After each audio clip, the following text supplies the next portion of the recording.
시청자 여러분 안녕하십니까.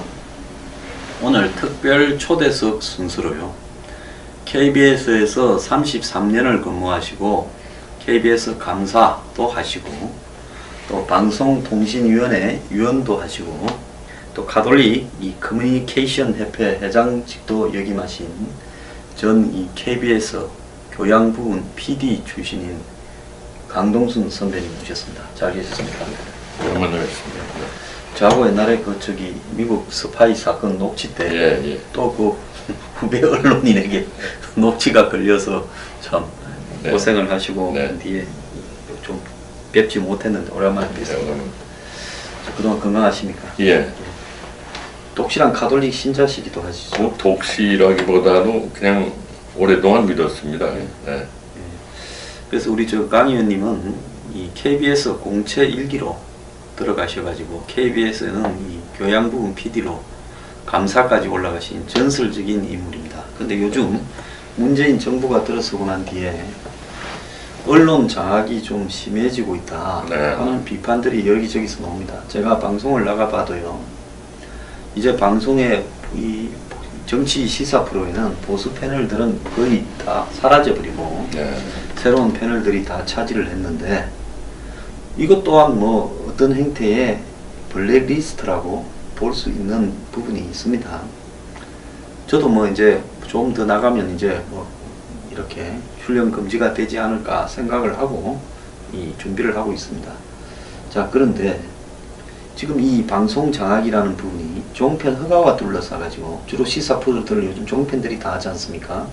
그래서 종편들이 이 방송 제어가와 둘러싸 가지고 그냥 알아서 지는 경향이 심화되고 있는데요. 이 문제에 대해서는 방송통신위원까지 해보셨으니까 좀 어떻게 느끼시고 계십니까?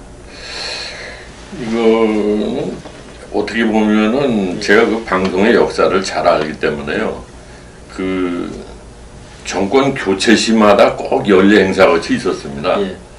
원래 그 뭐 어떤 사람은 이 언론을 하이에나라고도 부르는데, 물론 이 정치 권력이 이 방송을 갖다가 이제 자기네들 요리한 도구로 쓰려고 하는 그런 속성이 뭐 여나 야나 다 있었어요. 그러니까 요번에도 정권 교체가 되니까는 또 이 하이에나 근성을 가진 언론에서 거기에 납작 엎드려서 하는 거고, 거기 노조는 또 이 정치 세력의 백업을 받아가지고 또 물러나라 하는 거고, 이게 연례 행사입니다. 이게 아주 구조적인 문제고, 그 좀 잘못된 거죠. 자, 최근에 보면 이 방통위원장으로 이효성 위원장을 임명을 했는데요. 이분이 대학 다닐 때 서울대학에서 강사를 했어요. 제가 대학 다닐 때. 그래서 강사 중에 좀 성깔이 좀 개셌던 분으로 제가 기억을 합니다. 제가 이 과목 듣다가 아마 무슨 커뮤니케이션에 대한 과목이었던 것 같은데 학점도 잘 받았는가 좀 의문인데요. 이분 좀 색깔이 확실한 분이죠? 색깔이 확실하죠. 뭐 전형적인 폴리페이스하고 또 노무현 정부 때 아까 이제 방송통신위원회로 말씀하셨는데 그때는 방송위원회였습니다. 그때는 방송위원회였죠. 저도 이제 상임위원을 하고 그랬는데, 제가 KBS 감사할 때 이 양반이 방송위원회 부위원장을 할 때 아주 특이한 일이 발생을 했어요. 뭐냐면 그때 노무현 대통령의 그 탄핵이 국회에서 이루어졌는데 그 뒤에 그 방송이 탄핵 관련 방송이 아주 엉망진창으로 나갔어요. 뭐 거의 뭐 생애 중계로 하면서 촛불 시위. 뭐 아주 뭐 그때도 촛불 시위고 매우 선동적으로 아주 그 감정적으로 이렇게 했기 때문에 국민들 여론이 나쁘니까는 방송위원회에서 언론학회에다가 이걸 심의평가해달라고 의뢰를 했습니다. 근데 그 의뢰한 결과가 어떻게 나온 거니, 아무리 느슨한 잣대로 이걸 평가해도 이거는 편파방송을 한 거다. 그런 결과가 나오니까는 방송위원회 부위원장인 이효성 씨가 그때도 부위원장을 했어요. 그때 부위원장이죠. 그러면 그 부위원장은 위원을 하면서 부위원장을 하는 거 아닙니까? 아니요. 위원하면서 부위원장 하는 거죠. 예, 그러면 어? 그때 부위원장 하다가 지금 10년 뒤에 위원장이 돼서 나타나셨네요. 그렇죠. 네, 차관급보다 장관급으로 된 거죠. 근데 그때 자기네들이 언론학회 의뢰한 결과에 대해서 마음에 안 든다고 인정을 안 했어요. 그건 말이 안 되죠. 그게 언론학회라면 이제 방송학회 뭐 여러 가지 학회가 있지만은 제일 권위 있는 데입니다. 그래서 아주 그런 아주 노골적인 자기 정치 성향을 드러내는 그런 사람이 이번에 이제 방송통신위원회 위원장으로 왔으니까 그건 불문을 가지죠. 뭐 이 사람이 뭘 할 거냐. 박근혜 정권은 임기 내내 초반부터 아예 방송통신위원장을 그 판사하던 분을 했지 않습니까? 그래서 그것도 이명박 전 대통령은 최시중 씨를 했죠. 자기 첩보는. 네, 맞습니다. 그래서 이명박 대통령은 나름 칼라가 있는 사람을 했는데 또 자기 칼라가 이호성처럼. 근데 박근혜 전 대통령은 무슨 생각으로? 근데 박근혜 대통령은 저도 원래 보수라고 사람들이 얘기하지만 어떻게 보면 정권 유지에 실패한 분이에요. 그 법조인들을 그렇게 전부 다 갖다 주변에 써가지고 법정이 되는 거는 상식 밑에 있는 게 법 아닙니까? 그러니까 분리할 때는 자기네들 빠져나갑니다. 기본 철학이 없는 사람들이 법조인들이에요. 그때 청와대에 있는 제일 끝발 좋으신 분이 저한테 전화가 왔어요. 네. 그래서 저한테 물었습니다. 방송통신위원장을 한 명을 좀 해야 되는데 적임자가 없는지 한번 좀 추천을 해달라. 그래서 아니 이런 분이 왜 저한테 전화가 와서 그런 이야기를 할까 좀 의아스러웠는데요. 한편으로는 청와대의 공식 라인에서 이런 부분에서 장난을 좀 치니까 그렇게 뒤로 이야기를 한 게 아닌가 생각을 하면서 좀 가치관이 확실하고 언론계에 현재는 몸담고 있지 않고 은퇴를 한 65세 이상의 분 중에 적당한 분이 있으면 추천을 좀 해달라 그렇게 이야기를 했어요. 그래서 그런 분을 한 분을 추천을 해드렸는데 뭐 답이 없습니다. 그래서 그분을 한간에서는 뭐 대원군이니 어쩌니 하고 했는데 나중에 보니까 뭐 대원군은 그냥 아무런 힘이 없더만요. 그렇죠. 그런데 판사를 해요. 어느 날 보니까. 그래서 그 판사가 또 고향이 PK. 그래서 또 그분이 그 판사였는가 했는데 그건 또 아니라 그러더라고요. 그래서 특정 또 기업과 관련 있는 분이 된 거 아닌가 하는 이야기도 있더라고요. 이게 뭐 우리 방송도 나름대로 전문성 있는 건데 이 판사, 이 법조인들 갖다 쓸 때 저게 제대로 되겠는가? 그런 결국은 성공했다고 볼 수가 없죠. 자 그러면 이호성도 색깔이 있는 사람이고 한 정권에 곧 이념에 그럼 최수중도 또 색깔이 있었습니다. 자 그러면 방송통신위원장은 공정하게 하려고 한다면 좌우 정권을 떠나서 어떤 사람이 해야 됩니까?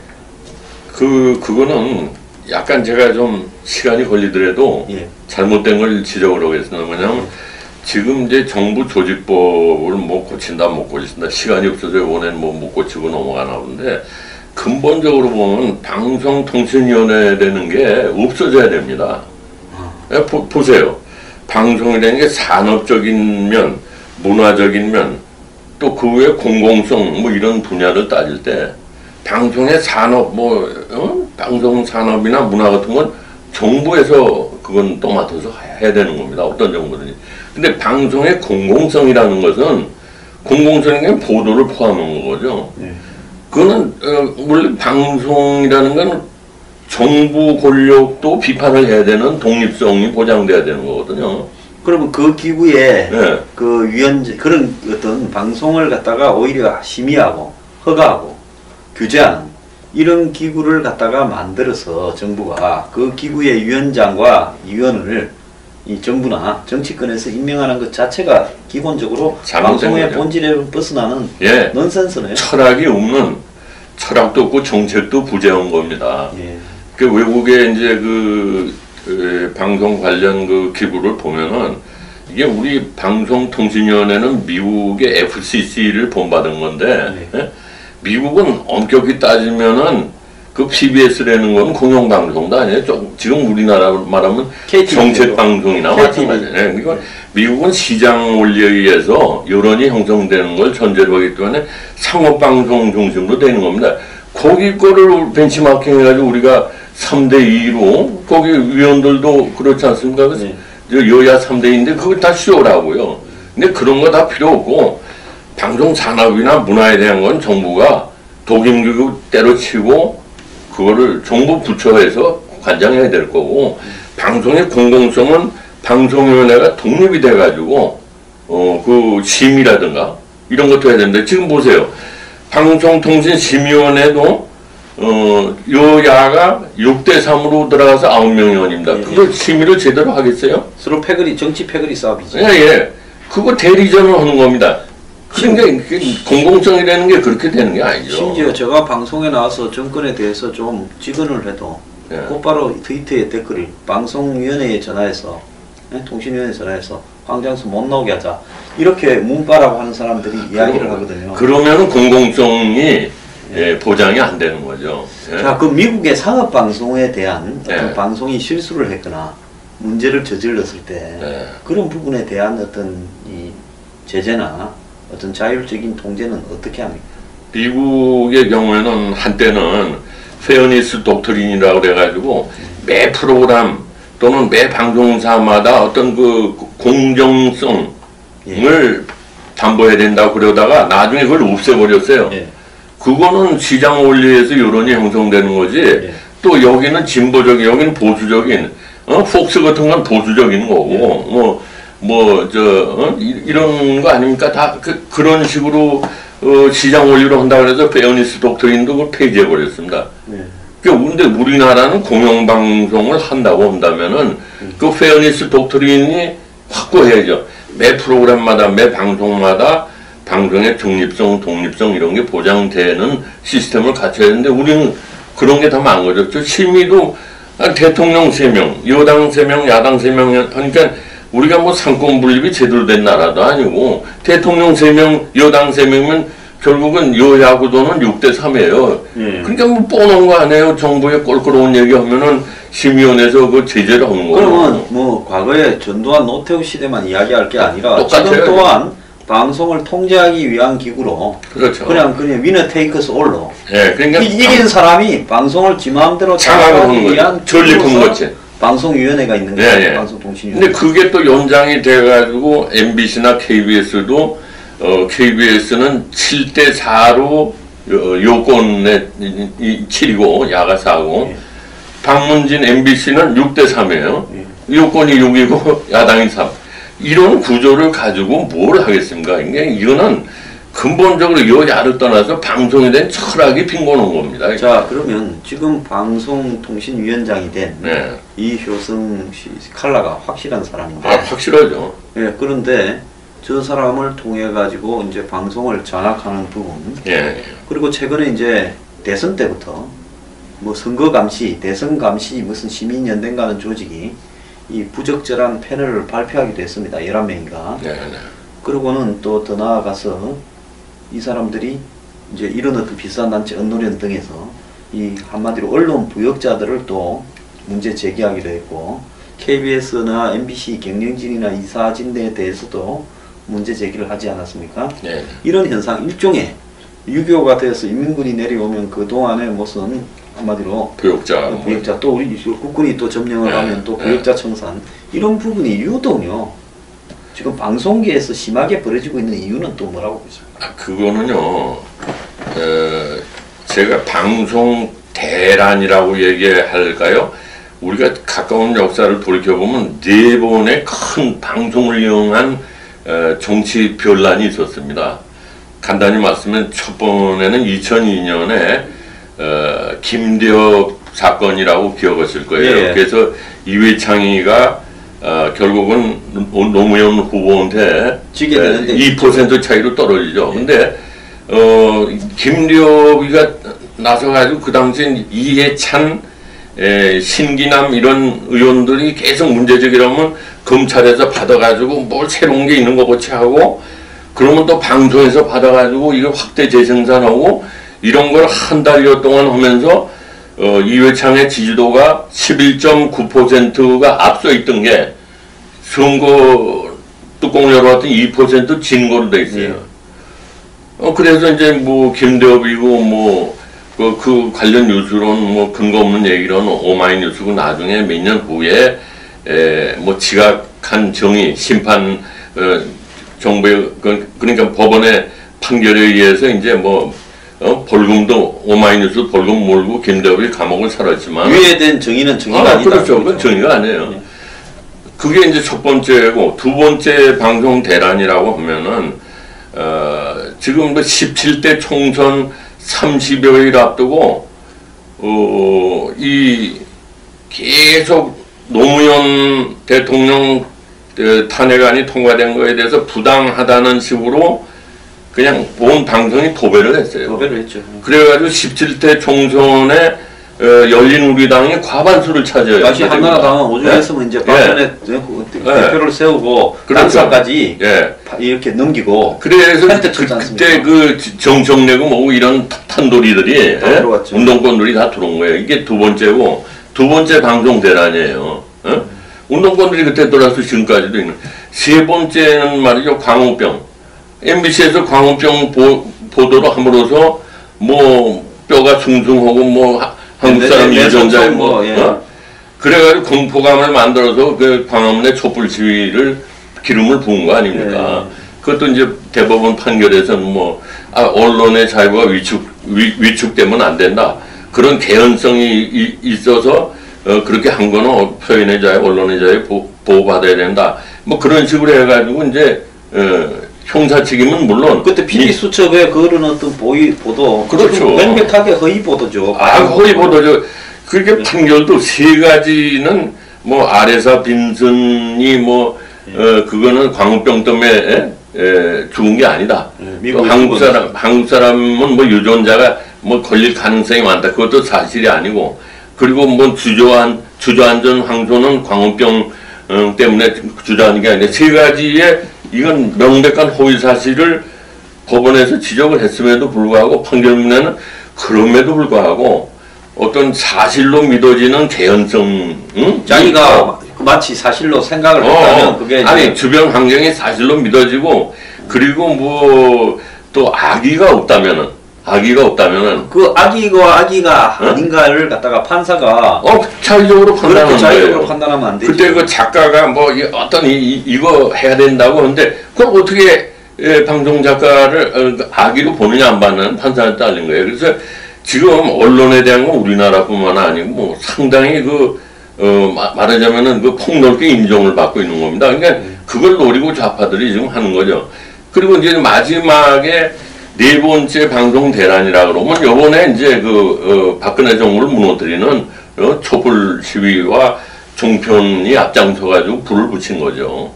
그래서 이 방송이 굉장히 중요하기 때문에 재미를 본 거예요. 이해찬 의원이나 신기남 그때 김대엽 때문에 재미를 본 거기 때문에 지금도 방송을 장악하는 것이 정권 연장이고 방송을 장악하는 것이 정권을 찾아오는 거다. 이런 정치권의 생각을 하고 있는 겁니다. 그런데 방송이 그렇게 중요한 거죠. 그런데 하나 제가 의문은 저는 박근혜 정권 때도 올바른 소리를 하다가 박근혜 정권 청와대에서 방송국의 전화 한 통해가 출연을 못하는 일도 있었습니다.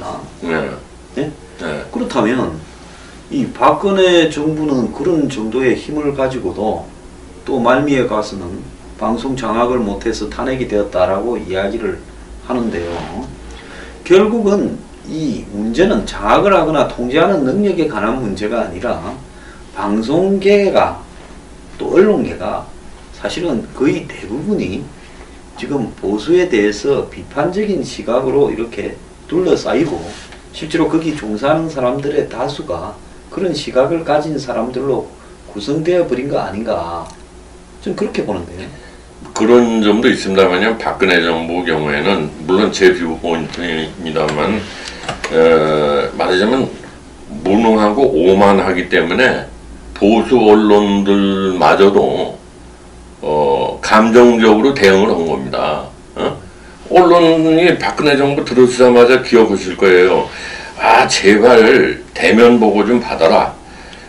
인사를 너무 개판으로 하니까 뭐 여자 갖다가 정무수석 시키고 그러니 말이야 일을 안 하자는 거 외교관 정무수석 시키고 그러니까 이 인사를 너무너무 개판으로 하니까 보수 언론에서 좀 좀 국민과 기자회견도 하고 소통도 하고 대면 장관 대면 보고도 하더라. 노래를 불렀다고. 근데 그걸 깔아뭉갰단 말이에요. 그러니까 보수 언론들도 감정이 나고 오히려 더 나아가서는 뭐 일보의 논설 주관이 뭐 속물에는 사람 자기가 이권 챙겼다고 자본 올라오고 그랬잖아요. 그러니까 이게 정치라는 게 포용력이고 어떤 정치력이라는 게 그걸 설득력이 있어야 되는데 박근혜 정부는 보수 진보를 떠나서 이 정권을 꾸려나기가 어려운 사람들이에요. 그러니까는 젊은 사람들이 그러지 않아도 보수를 부패한 기득권층으로 보고 있는데 기자들이 그 사주나 발행인 이런 사람들이 그 정권에 대해서 이건 보수 이전에 이건 기본이 되먹지 않았다. 기자회견도 안 하고 대면 보고도 안 받고 자기 참모들한테 장관이고 뭐고 만나보질 못했다고 그러잖아요. 대통령을. 그러니까는 인사도 개판하고 그러니까는 말을 해도 못 알아듣고 그러니까 이제 감정적으로 대응하고 젊은 기자들은 그러지 않아도 세상에 대해서 삐딱하게 보는데 보수가 부패한 기득권층을 보수라고 그러는 건 아니잖아요. 그렇게 발전을 하다 보니까는 거기다가 이 방송통신위원회에서 그걸 컨트롤도 못하고 심의도 제대로 못하고 전문가가 아니니까 거기서 그 싸움질만 하고 말이에요. 그 안에 6대3이고 그러니까 결과적으로 이것이 에스컬레이트 돼가지고 결국 박근혜 정부도 무너지고 보수 종편도 욕먹게 되는 거죠. 자, 장악도 못하면서 그렇죠. 네. 한마디로 이 군림하는 듯이 가다 보니까 예. 좌우 보수 진보 언론 할 것 없이 다 적으로 만들어 버리면서 맞습니다. 어느 순간 임계점이 넘어서면서 언론들 전체가 적이 되는 어떤 속에서 정권 자체가 한마디로 무너져 버리는 초가삼간 태운 거죠. 예, 그렇게 되는 거 아닙니까? 자, 그런데요, 이 좌파 언론의 뿌리, 지금 보면 이 사람들이 여러 가지 언론 단체들을 만들어서 지속적이고 집요하게 오랫동안 일을 해오지 않았습니까? 네. 자, 그러면서 심지어 이런 언론 단체에 있는 사람들이 국회의원이 되고 또 국회의원이 된 다음에 방송위원으로 가기도 하고 또 국회의원이 안 된 사람은 네. 그래서 이렇게 순환을 하지 않습니까? 언론 단체, 네. 또 국회의원, 또 방송 관련 단체 네. 이런 부분을 쭉 순환을 하면서 이쪽이 일종의 그런 운동을 하는 사람들한테는 한마디로 크게 보면 팀플레이를 한 거예요. 좌파들은. 네. 그래서 그 사람들이 무슨 인류 언론에 한국에 누가 보더라도 인류 신문사나 인류 방송국에 종사하지 못하는 그런 레벨을 갖추지 못한 사람이더라도 방송 언론 운동 단체에 있고, 그래서 좀 마이너로 가더라도 결국은 그런 어떤 부분에서 정치적 목적을 확실히 가지고 좀 노력을 하면 어느 순간에 집권을 하면 그런 직책을 맡고, 그렇죠. 그러고는 또 배지도 달고, 네. 그러면서 계속적으로 그 사람은 늙어 죽을 때까지 이런 운동을 지속적으로 해오면서 자신의 세력들을 또 확대 재생산하고 이러면서 이제는 또 마이너 언론들, 낙곰수나 이런 부분, 팟캐스트나 유튜브 같은 같이 가잖아요. 이것들도 다 장악해서. 근데 문제는 뭔가 하면 이 사람들은 새가 커지는데 이쪽에는 새가 거의 없지 않습니까? 예, 예. 그리고 잡아봤자, 최수중 씨가 잡아봤자, 최수중 씨 덕 본 사람은 이명박 정권에 줄을 쓴 몇 사람들만 덕을 봤지. 전체적으로 보수의 시각들을 갖다가 이렇게 키워서 대응하는 부분도 못했잖아요.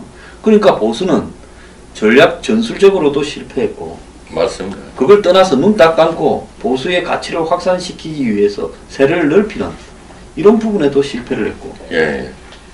그렇지 않습니까? 그래서 최근에 제가 이렇게 보니까 꼭 홍준표 지금 대표가 됐습니다만 홍준표가 이제 그 당 대표 운동을 할 때 어떤 기자들한테 얘기하는 게 기억이 나요. 뭐냐면 왜 보수가 괴멸이 되는가 여러 가지 원인 중에 하나가 보수는 같이 고생한 사람들을 챙기지 않고 지금 소장님 말씀하신 같이 고생한 사람을 챙기지 않고 따로따로 놀았다.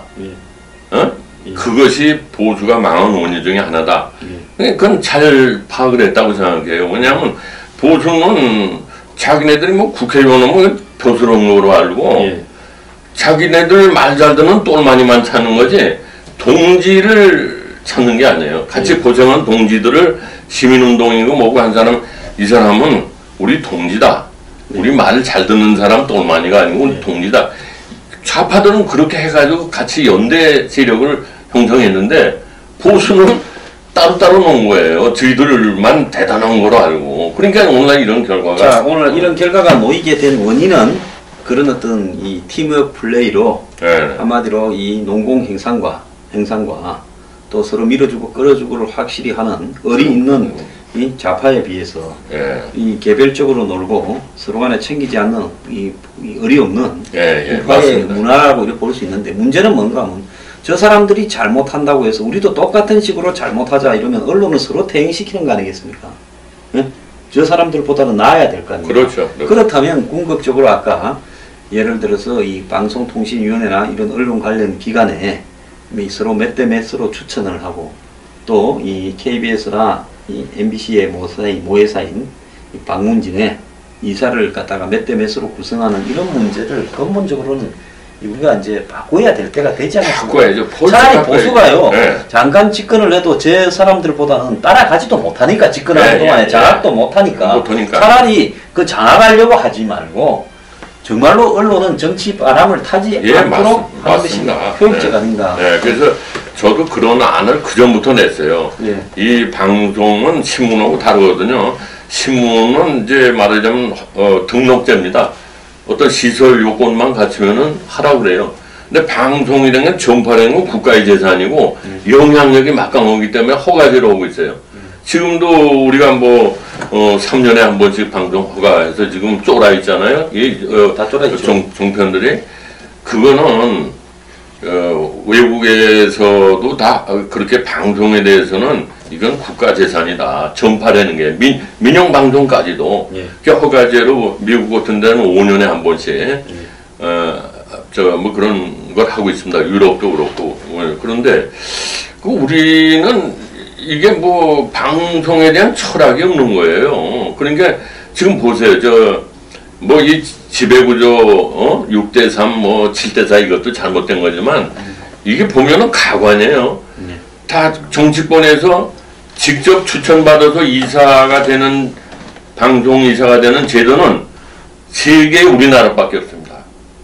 공영방송하는 나라에서는 제가 그건 뭐 명예를 걸고 맞아요. 그러면 영국 같은 경우에는 공영방송 영국이나 체계가 잘 돼 있다고 이야기하지 않습니까? 근데 그건 이런 겁니다. 간단히 영국이나 이제 NHK, BBC나 NHK는 제도보다도 뭐 NHK는 요즘에 이제 아베가 들어와서 망가졌지만은 영국 같은 경우는 제도보다도 그 사람들의 방송 문화 의식이 그렇게 높아서 그래. 왜냐하면 거기는 12명이 이사인데 12명이 지역대표가 있고 직능대표가 있고 그런데 다 내각에서 임명하는 겁니다.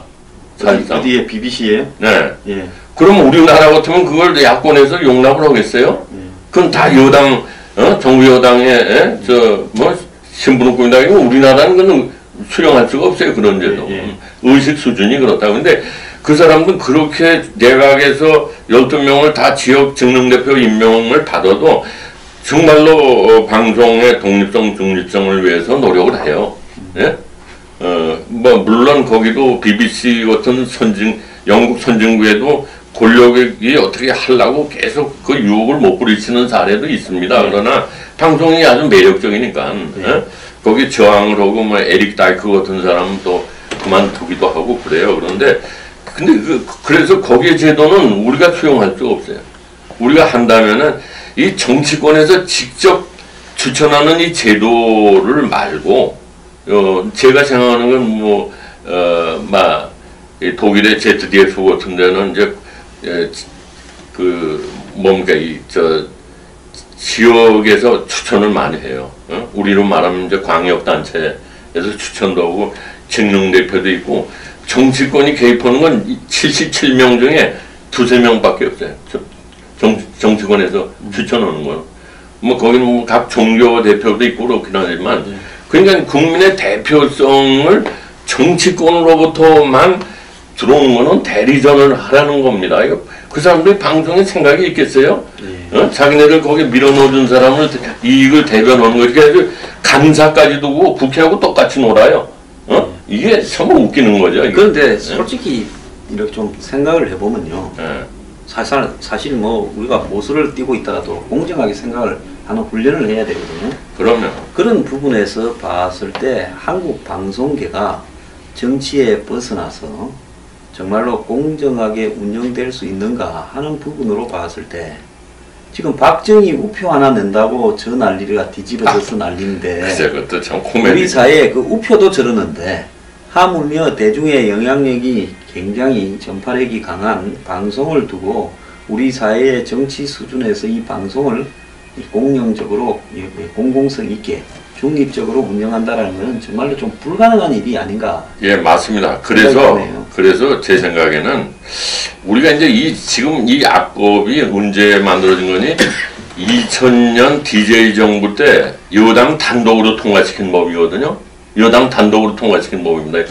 이 정치권에서 직접 이사들을 추천하는 현재 악법이에요. 그전에는 어떻게 했습니까? 그전에는 정부에서 일방적으로 이제 방송위원회 위원회 가지고 다 BBC 같이 그렇게 했었어요. 차라리 막 정권이 책임지고 평가적이라도 정권이 다 그게 그럼 쟤들 부끄러워서라도 국민 눈에 나는 짓을 못합니다. 책임감을 느끼는데 지금은 양쪽에서 말이야 그 논아먹기식으로 하니까 이것들이 들어가 싸우는 거예요. 이게 DJ 정부 때 이제 12월 달에 그 여당 단독으로 통과시킨 지금의 악법인데 이걸 가지고서는 KBS 수신료도 여당 됐을 때는 올리자고 그러고 여당이 또 야당 되면 반대하고 이런 악순환이 돼서 지금도 20몇 년 동안 그 수신료 못 올리고 그래서 결론적으로 말씀드리면 이제는 17년 동안 실험을 다 거쳤다. 우리나라에서는 공영방송 할 그 멘탈리티가 안 된다. 차라리 민영방송으로 다 해서 시장경제 원리에 의해서 그렇게 하고 그럼 민영방송으로 뭐 사주가 있어서 뭐 공정방송 그 천만의 말씀이요. 옛날 그 TBC 동양방송 있을 때 TBC가 더 세게 정부를 비판하고 그래서 폐간돼 버렸죠. 예. 왜냐하면 국민이 갈증을 느끼는 정보를 주지 않으면 뉴스가 안 팔립니다. 그래서 민영방송이라고 해서 보도를 갖다가 그렇게 뭐 입맛에 맞게 지들 그렇게 못합니다. 요번에도 보세요. SBS가 막판에 지들이 이제 한번 요거 그렇죠. SBS는 언론위원회 가입도 안 돼 있어요. 저 PD 기자들이 지금 언론위원회 KBS나 MBC YTN 이런 데는 가입되죠. SBS는 가입도 안 돼 있어요. 그러다가 막판에 이제 뭐 특정 후보가 유리해진다 그러니까 거기에 붙었다가 이번에 혼났잖아요. 차라리 원래 MBC도 80년 신군부가 들어와서 그걸 갖다가 민영화시킨 거지. 아니 그걸 공영방송이라고 포장을 한 거지. 원래는 민간방송이었어요. 80년. 그렇죠. 그리고 지금도 주식회사입니다. 그게. 그 공영방송이라고 얘기하는 거는 잘못된 거예요. 법적으로 MBC가 주식회사예요. 그러니까 그리고 공영방송이 이렇게 뭐 KBS, MBC 이런 뭐 YTN도 사실 공영방송이에요. 그런 식으로 돼가지고는 이건 사회적 비용이 너무 많이 드는 거예요. 그리고 공영방송은 뭐 공정하게 합니까? 아니죠. 다 없애버리고 시장 원리로 미국같이 하고 그러면 양질의 프로그램 질이 떨어지지 않냐. 그거는 지금 방송통신위원회에서 광고로부터 나오는 공익자금을 가지고 좋은 프로그램을 한다 그러면 지원해 주는 게 있습니다. 선별적으로 그 지원 프로그램 안에 들어오도록 해서 그렇죠. 만드는 방송. 그러니까 좋은 프로그램을 시청률은 좀 떨어져도 좋은 프로그램을 하겠다 그러면 지원해 주는 방법도 있어요. 지금 이렇게 소모적으로 할 바에는 다 민영화시키는 것이 여야 합의로 하면은 그게 차라리 낫다. 그냥 통제도 하지 말고. 통제. 그냥 잘못했을 때 통제도 하지 말고. 자기가 잘못했을 때 법적인 책임만 방송국이 지게 되면 돼요. 단지 민영화하는 경우에는 방송 심의기구를 공공성에 해당되는 거는 정부로부터 독립된 그런 그 기구를 만들어야 됩니다. 그래. 뭐 정권이 바뀌어도 눈치 안 보게.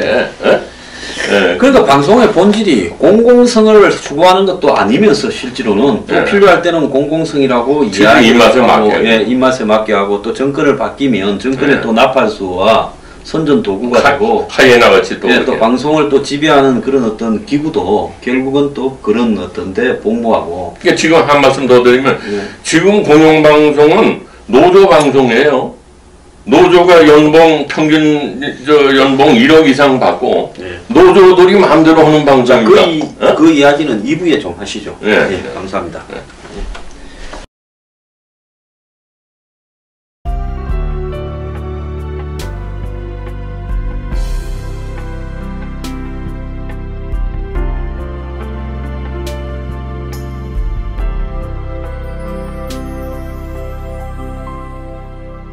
그런 결국은 성공했다고 볼 수가 없죠. 자, 그러면 네. 이호성도 색깔이 있는 사람이고 네. 한 정권에 한 네. 곧 이 이념에 네. 그럼 최수중도 또 색깔이 있었습니다. 자, 그러면 방송통신위원장은 공정하게 하려고 한다면 좌우 정권을 떠나서 어떤 사람이 해야 됩니까? 그거는 약간 제가 좀 시간이 걸리더라도 예. 잘못된 걸 지적을 하겠습니다. 뭐냐면 지금 이제 정부 조직법을 뭐 고친다 못 고친다 시간이 없어서 이번엔 뭐 못 고치고 넘어가나 본데 근본적으로 보면 방송통신위원회라는 게 없어져야 됩니다. 보세요. 방송이라는 게 산업적인 면, 문화적인 면, 또 그 외 공공성 뭐 이런 분야를 따질 때 방송의 산업 방송 산업이나 문화 같은 건 정부에서 그건 또 맡아서 해야 되는 겁니다. 어떤 정부든지. 근데 방송의 공공성이라는 것은 공공성이 보도를 포함한 거죠. 그거는 원래 방송이라는 건 정부 권력도 비판을 해야 되는 독립성이 보장돼야 되는 거거든요. 그러면 그 기구에 네. 그 그런 어떤 방송을 갖다가 오히려 심의하고 허가하고 규제하는 이런 기구를 갖다가 만들어서 정부가 그 기구의 위원장과 위원을 이 정부나 정치권에서 임명하는 것 자체가 기본적으로 방송의 거죠. 본질에 벗어나는 예. 넌센스네요. 철학이 없는 철학도 없고 정책도 부재한 겁니다. 예. 그 외국의 이제 방송 관련 그 기구를 보면은 이게 우리 방송통신위원회는 미국의 FCC를 본받은 건데 네. 예? 미국은 엄격히 따지면은 그 PBS라는 건 공영방송도 아니에요. 지금 우리나라 말하면 정책방송이나 마찬가지예요. 그러니까 미국은 시장 원리에 의해서 여론이 형성되는 걸 전제로 하기 때문에 상업방송 중심으로 되는 겁니다. 거기 거를 벤치마킹 해가지고 우리가 3대2로 거기 위원들도 그렇지 않습니까? 네.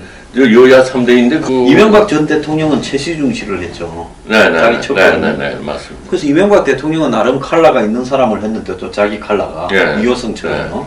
근데 박근혜 전 대통령은 무슨 생각으로?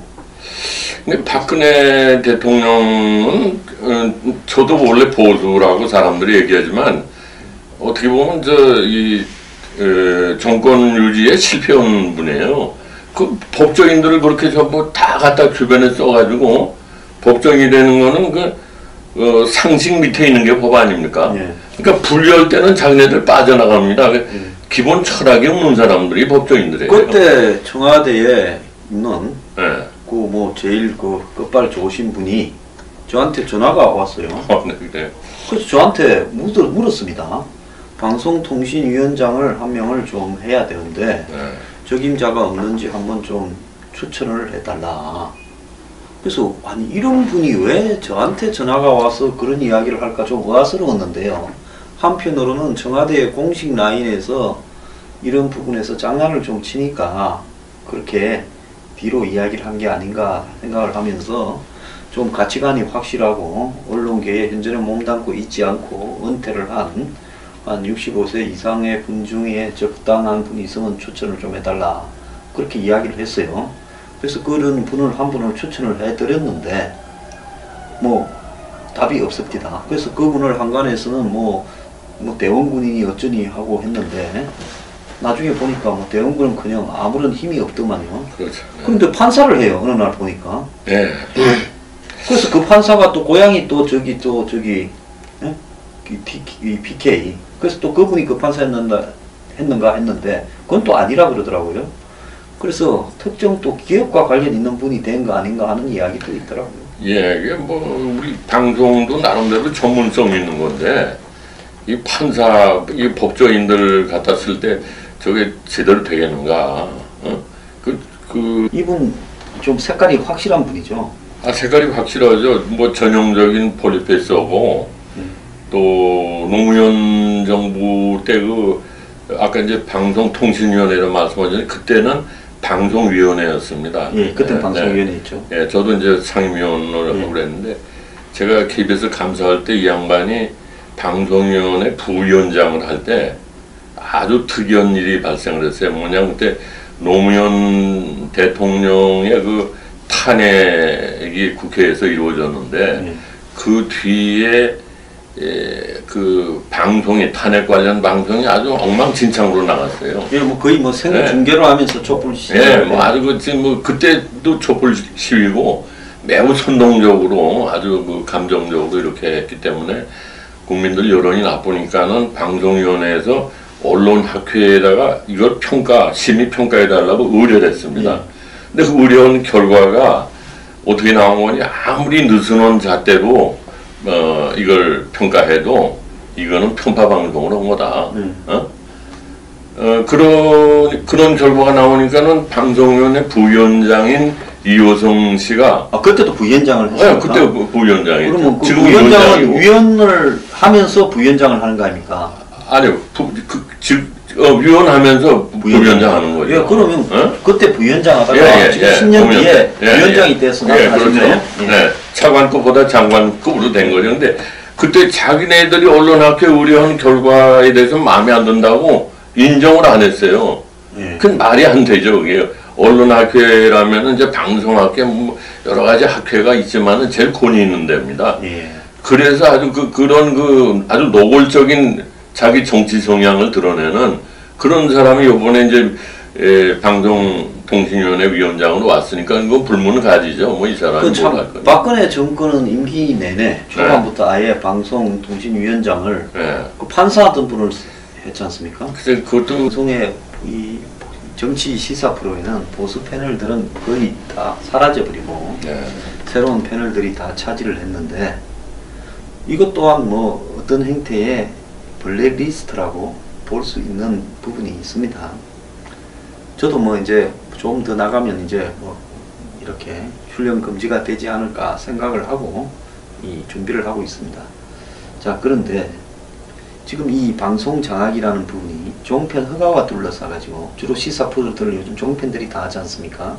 그래서 종편들이 이 방송 제어가와 둘러싸가지고 그냥 알아서 지는 경향이 심화되고 있는데요. 이 문제에 대해서는 방송통신위원까지 해보셨으니까 좀 어떻게 느끼시고 계십니까? 이거는 어떻게 보면은 제가 그 방송의 역사를 잘 알기 때문에요. 그 정권 교체 시마다 꼭 연례 행사같이 있었습니다.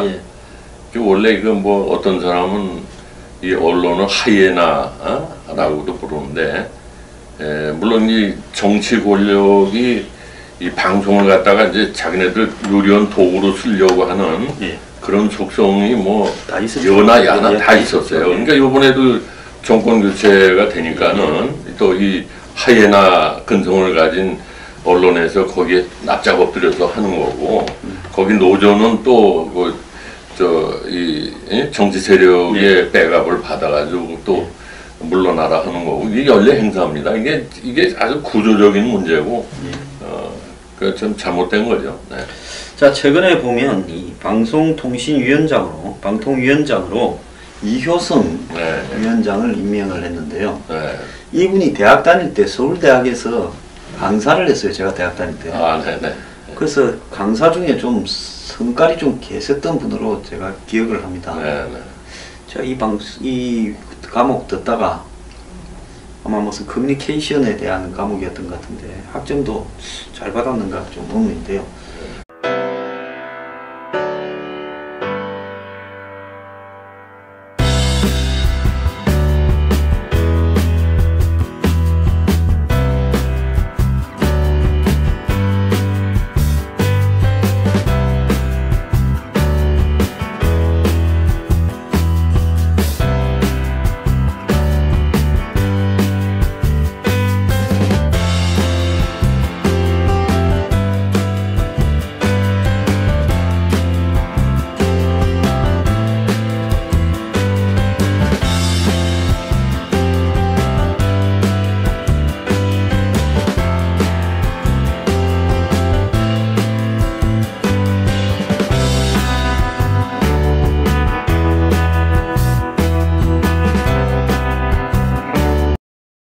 시청자 여러분 안녕하십니까.